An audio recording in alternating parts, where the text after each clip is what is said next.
تتاتلنا نعدم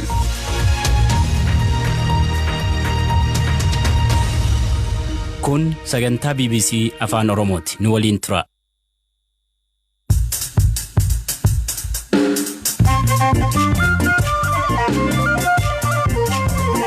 Yooyaa malee yooyaa dhaggeeffattoota raadiyoo BBC Afaan Oromoo sagantaan keenya Nairobi keenya irra dhufu jalqab.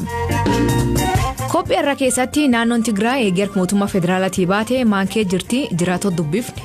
Guyyaa irraa loltoonni tokkollee hin turre ganama ennaa kaanu namoonni baajaajiin mootoraa fi konkolaataan gammachuu isaanii ibsachaa turan takka tures konkolaattonni humnoota Tigraay 3 ta'an dhufan. Faawundeeshiniin maqaa caalutiin hundeeffame maal hojjechuuf deema? hojii mirga namummaa, hojii dhimma koorniyaa, hojii dhimma tajaajila hawaasummaa, hojii warra harka qalleeyyii rakkatan barbaadu irratti hojjetamu hojjechuudhaaf karoorfatee ka'ee kan jedhudha. Bu'aan filannoo Itoophiyaa ibsamaa jira. Kanaaf oduu dabalataa nu waliin turaa an Asli Galgalooti.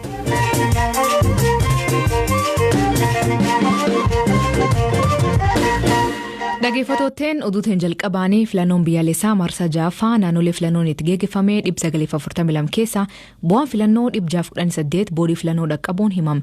Walitti qabduun boodichaa Birtuqaan Midaksaa naannolee filannoo 160 keessatti paartileen garaagaraa koomii dhiyeessan jetti. Koomiin paartilee siyaasaa kanaa fi bu'aan filannoo isaa dhuma ka tursiisuu danda'ullee akka ta'e aadde Birtuqaan himan. Boodiin bu'aa filannoo naannolee boodichi bu'aa naannolee filannoo 12 qulqullaa'ee kan ibsamu ta'u naannoo Oromiyaatti caffee naannichaa fi paartiin badhaadhinaa naannoo filannoo 7 keessatti sagalee caalmaa argatti.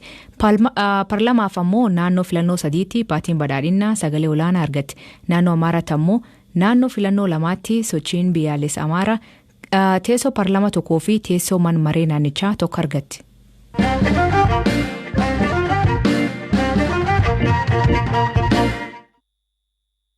Kalee mootummaan Itoophiyaa waraanni 8tiif Tigraay keessa geggeessaa jiru akka dhaabu ibsa baasan beeksise. Asiin dura biyyoonni hedduun waraan dhaaba jechuun kadhachaa turte. Amma garuu ofumaan dhaabuun kun maddi maallaqaa ta'ee gamma hin beekamne. Haa ta'u malee torbaan dabree galee humnoonni waraan Tigraay Opereeshinii Aluula Abbaa jalqabuun magaalota hedduu duraanii to'annaa waraan Itoophiyaa fi Eertiraa jala jiru to'atee ture. Kalee galgalaa mootummaan yeroo Tigraay ministeera muummee Abiy Ahmediin muudame waraanii naannichaa akka dhaabbatu gaafachuun gabaafame. Daqiiqa muraasan booda mootummaan federaalaa deebii kenne. Mootummaan akka jedhutti waraan dhaabuun kun waqtiin qonnaa xumuramuutti ta'ee haal dure tokko malee dhimma namoomarraatti kan hundaa'e. Barreessaan olaanaan UN Antonio Guterres Abiy Ahmed waliin dubbachuun waraanii akka dhaabbatu abdii qabaachuu hima. Ameerikaa, Ayirlaandii fi UK mani maree nageen mootummoota gamtoomanii dhimma Tigraay irratti walgahii ariifachiisaa ifaan akka taasisan gaafate. Walga'iin kun jimaata dhufu ta'uu akka danda'u AFP'n maddeen dippiloomaatiikii eeruun gabaase. Oduu waraan dhaabuu kun erga dhagaameen booda biyyoonni alaa UAE fi Chaayinaa murtee kan simachuu ibsan. Hoogganaan dhaabbata fayyaa addunyaa WHO fi dhalata Tigraay kataa'e Dr. Tedros Adhanom dhugaan mo'ataa jechuun Twitter isaa irratti barreesse. Ta'ullee ejannoon waraan dhaabuu kun gam tokko waan ta'eef humni TPLF waraan akka hin dhaabne himan. Gorsaan TPLF Isaayyaas Tasammaa loltoota Itoophiyaa cufti naannicha keessa baafamuu BBC'tti garuu ammallee milishaan Amaaraa fi loltoota Eertiraa ba'anitti waraanitti fufuu dubbata. Elected government of Tigray is back in Mekelle in the capital. Mootummaan Tigraay filatamee gara magaalaa guddittii Maqaleetti deebi'eera. Mootummaan kun akka heera biyyoolessaa fi naannootti kan filatamedha. Mootummaan Finfinnee jiru bakka inni hin jirretti dhukaasa dhaabuu gartokkee labseera jedha. Ministeerri muummichaa barreessaa olaanaa UN'if waraana guutuu Tigraay keessaa qabnu baasneerra jedhee itti hime. Qondaalonni siviilis achi hin jiran jedhe. Kanaaf mo'amaniiru. Guutummaatti barbadaaniiru. Loltuun mootummaa Itoophiyaa tokkollee Tigraay keessa hin jiru. Kana sitti himuu nan danda'a. Haa ta'u malee yeroo ammaa kanatti waraanni Eertiraa fi milishoonni naannoo Amaaraa ammallee Tigraay keessa jiru. Gama lixaatiin humnoonni ittisaa Tigraay jara kana Tigraay keessaa baasuuf waraanaa jiru. Garuu loltuun Itoophiyaa tokkollee hin jiran. Waraanni Eertiraa fi milishoonni naannoo Amaaraa ammallee lixa Tigraay keessa jiru. Hanga qaamoleen kunniin naannicha guutuun gadhiisanii ba'anitti waraanichi itti fufa. Challenge the international community to do now. Haala namoomaa naannichaatiin ammoo hawaasa idil addunyaaf wanti dabarsuu barbaadnu uummanni garri caalu naannichaa mootummaa Tigraay jala jira. Kanaafuu hawaasni idil addunyaa mootummaan Finfinnee jiru qarqaarsa akka hin dhiyeessine nu danqeera jechuun sababa dhiyeessuu hin danda'an. Qarqaarsa idil addunyaa hunda uummata qarqaarsi barbaachisu gara caaluuf fiduu danda'a. Haalli qabatamaa lafarra jiru qarqaarsa geessuuf kan haalaan mijatedha. Uummanni kun dararaa hedduuf saaxilamaniiru. Amma garuu rakkoon kun uummatarraa waan ka'eef hawaasni addunyaa uummata keenyaaf nyaata dhiyeessuuf nu qarqaaruu qaba. Wanti uummanni Tigraay yeroo duraaf gaafate nagaan akka jiraatuu fi waraana haganaa fiduun maaliif barbaachise kan jedhu ture. Wanti inni jalqabaa ta'uun irra jiraatu lammiileen Itoophiyaa wanta ji'oota 8f adeemaa ture irraa aara galfachuudha. Ammuma kana wayitan sitti haasa'utti tajaajilli ibsaa fi bilbilaa Maqaleerraan kan hafe Tigraay bakka biraan jiru. Wanti jalqaba dhufuu qabu uummanni gara jiru idileetti deebi'uutu irra jiraata. Namoonni gargar badanii turan wal barbaada. Yeroon kun yeroo gadda keenya itti ibsannudha. Takka turree waan ta'ummoo laalla. So this is the time to mourn and we have to wait and see what happens. Haala halkan kalee naannichee ture jiraatota magaala Maqalee gaafanne turre. Amma richiitiin dhukaafamaa jira. Dargaggoonni gara magaalaa dhufaniiru. Naannoo siidaa wareegamtootaa Tigraay fi kaampii Awaashitti raayyaa ittisa biyyaa to'atanii turan. Waraanni Tigraay naannoo Maqalee fi kaampii Mallas fa'i jiru jedhamaa jira. Kaleessaa qabee of eeggadhaa jedhamaa turre. Amma baay'ee gammanneerra. Amma Maqaleen jira. Humni mootummaa baheera kan jedhuun uummanni gammachuu ibsachaa jira. Bakka bakka jirutti konkolaataan naanna'uun richiitiin dhukaafamaa jira. Daagama amsaal haga Roomaanaat gaditti ammoo dargaggoonni sagalee dhageessaa wayita dhufan argineerra. Magaalaa gidduutti hawwaltii naannoo Awaash fi kaanitti kan ture humni ittisaa gara eerpoortii baheera. Erga isaan bahan uummanni yaa'ee bahuun gammachuu ibsachaa jira. Daa'imni umurii lamaallee otoo nafin Tigraay galte jechaa turan. Naannichi armaan keessa oolee hubachuu fi magaala Shireerraa jiraatan maqaan isaa dhaam hin feene akkanaa nutti hima. ትማሊ መቐለ ኣብ ትሕቲ ሓይልታት ምክልኻል ትግራይ ምእታዋ ምስ ተሰምዐ ዝኾነ Kaleessa Maqaleetti loltoonni Tigraay galuun dhaga'amuu hordofee magaalaan Shiree callisa keessa turte. Halkan keessaa naannoo sa'a 5tti garuu humnoonni Itoophiyaa fi loltoonni Eertiraa saffisaan ba'aa akka jiran himame. Guyyaa irraa loltoonni tokkollee hin turre. Ganama ennaa kaanu namoonni baajaajiin, mootoraa fi konkolaataan gammachuu isaanii ibsachaa turan. Takka tures konkolaattonni humnoota Tigraay 3 ta'an dhufan. Naannoo sa'aatii 8tti ammoo raayyaan magaalaa Shiree seene. Daa'imaa fi gaheessi dhiiraaf dhalaan gammachuu isaa ibsachaa ture.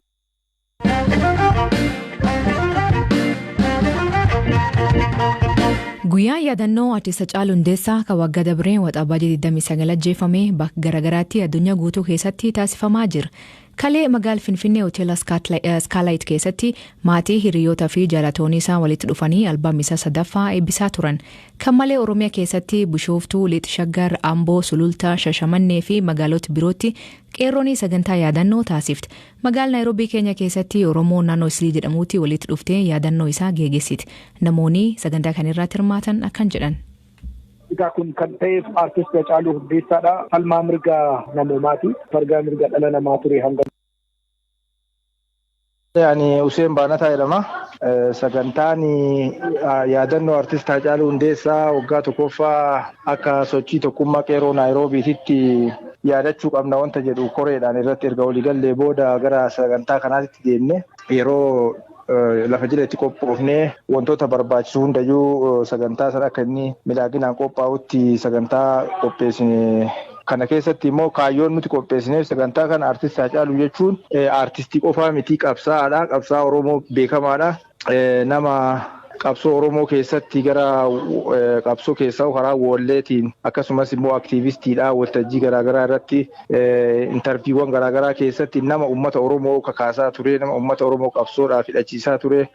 Bira darbeetu qabsoon Oromoo yeroo paartileen Oromoo baay'een dadhabanii gara bittinnaa'utti yeroo isaan gahan bittinnaa'u irraa kan oolchee nama Oromootti Oromoo yeroo qabsoorraa hamilee kutachuu ka'etti yeroo itti hamilee itti godhee qeerroo dammaqsee paartilee siyaasaa Oromoo bakka isaan kufanii kan kaase nama salphaa miti. Haacaaluun weellisaa qofaa miti.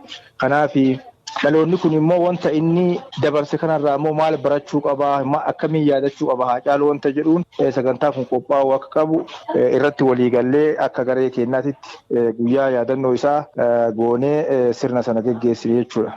Ani maqaan kiyyaa Aashaa Birreeti, weellistuu Oromooti, Naayiroobii jiraadha. Sagantaan yaadannoo Haacaaluu waggaa tokkoffaa isaatti Naayiroobii geggeeffame. Sagantaan bareedaa ture. Oromoon as jiran Naayiroobii jiran jechuudha. Akkuma gaarii gabbahaniitiin ibsa jaalala isaaf qaban, gadda isaaf qaban ibsachaa turanii, miira isaaf qaban ibsachaa turanii sagantaan akkas ture. Anilleen immoo akka artistii Oromoo tokkotti jechuudha. Haacaaluu baay'ee dinqisiifadha. Haacaaluu hojii isaatiin beekaa baay'ee dinqisiifadha. Akkuma nama qaamaan wal beeku caalaatti isa onneedha jechuudha. Garuu hojii isaa hojii artistiin isa beekaa. Hojii sirboota qabsooti, sirboota aadaa fi sirboota nama onnachiisan. Waan tokkummaa Oromoo irratti kana hojjetaa Haacaaluun nama artistii cimaadha. Nama sabboonummaa illee qabu. Artistii qofaa miti. Haacaaluun qabsaa'aadha goota. Akkasiin ilaalaa jechuun inni baay'ee dinqisiifadha Haacaaluu. Garuu du'a isaatiin hedduu gaddine illee maal goona rees laaftu. Akkasi rabbiin jannata isaaf haa kennu jenna. Kalee sagantaa eebbalbaa meesarraatti faawundeeshiniin maqaa isaatiin hundeeffamuun labsama. Qindeessitoota keessaa tokko ta'anii Dr. Guutuu Teessoo faawundeeshiniin kuniin waa'ee mirga namoomaa irratti xiyyeeffataa jedhu. Egaa kun kan ta'eef artist Haacaaluu Hundeessaadha. Falmaa mirga namoomaati. Fargaa mirga dhala namaa ture hanga gaafa lubbuu isaa wareegamtuutti yeroo adda addaatti waltajjii adda addaatti biyyoota garaagaraa irratti sagalee ta'uudhaan dhiibbaa mirga namaa irratti geggeeffamu irratti hojii hojjechaa ture. Kanaaf kun ergama isaa ta'udha. Egaan akka kaayyootti hojiiwwan namni hojjeta faawundeeshiniin kun jedhamee kan yaadame qofaan hojii aartii inni jalqabe keessumatti aartiidhaaf muuziqaatti fayyadamuudhaan mirga namoomaa falmii cabiinsa mirga namaa irratti geggeeffamu mormuu irratti karaa kanarratti hojii hojjetamu itti fufsiisuudha. Kan biraa hojii aartiif muuziqaa keessatti leegasii Haacaaluu Hundeessaa illee akka itti fufiinsa qabu jechuu irratti hojii hojjechuudhaa fi muuziqaadhaaf aartii kennaa aartiiwwan garaagaraa warra qaban dargaggoota garuu immoo deeggarsa warra dhaban, gargaarsa warra dhaban, leenjii warra dhabanii kufanii hafan gara wiirtuu tokkotti fidanii leenjisuun cina dhaabbachuudhaanii dhimaacha akka isaan godhanii fi bakka ga'u malan akka isaan ga'an gochuudha. Akkasumas illee immoo aartii keessatti hojii aartiiwwan gurguddoo seenaa Oromoo keessatti hojjetanii, seenaa biyya kanaa keessatti hojjetanii gara dhumaatti garuu dinagdeen hawaasummaan kufanii warra hafan hedduutu jira deessee warreen kanallee harka qabuudhaan sadarkaa biyyoolessaaf sadarkaa addunyaatti qopheessuudhaan warroota dorgomtoota ta'anii maqaa aartist Haacaaluu Hundeessaan badhaasawwan garaagaraa gochuudha. Egaan walumaa galatti hojiiwwan tola ooltummaa aartii muuziqaan ja'atame hojii mirga namoomaa, hojii dhimma koorniyaa, hojii dhimma tajaajila hawaasummaa, hojii warra harka qalleeyyii rakkatan barbaadu irratti hojiiwwan hojjetamu hojjechuudhaaf karoorfatee ka'ee kan jedhudha. Faawundeeshinichi leegaalii dhaabbateera, boordiiwwan mataa isaatii qabaa, kan waan kana hooggan immoo warra manaa aartist Haacaaluu Hundeessaatu hooggana, kan kana dhaabes abbummaadhaan warra manaa aartist Haacaaluu Hundeessaati. Faawundeeshiniin akkana hojii bahee fi hojjechuu fi maallaqa guddaa barbaada. Maallaqa kana akkamiin argannaa jettanii yaaddu yookiin deeggartoonni yookiin ispoonsasiin eenyu fa'a? Egaan dhugaa dubbachuudhaaf wanti kun gana mootummaa irra jira daa'ima reeffa dhaabbatee hunda'a. Maallaqi isaallee eessaa dhufaa akkamittitu hojiiwwan karoorfaman galmawwan ka'aman kana bira ga'uu hin danda'amanii jedhu rakkisaa ta'uu yookaan gana gadi ta'ametti karoorfamuun baay'ee barbaachisuu danda'a. Haa ta'uti garuu kaleessuma akka adda durummaan kan kaafne hojiiwwan aartist Haacaaluu Hundeessaa kanaan dura hojjetee darbe hedduutu jira. Irra deebi'anii hojjechuudhaan hojii muuziqaadhaaf riimiksii gochuudhaan akka inni uummanni aartistii kana jaallatu uummanni aartistii kana qaroo godhatee ture kana bitachuudhaan maallaqa akka inni mobilaayizii godhee hojii gurguddaan itti hojjetamu. Kan biroon aartistoonni hiriyoota isaa ta'an jaalala aartistii kanaa qaban hojii piroomooshinii isaan hojjetaniin, koonsartii isaan hojjetaniin, hojii isaan dhaaba kanaaf gumaachaniin madda maallaqaa tokko ta'uu danda'a jedhee tan abdata akka nama tokko.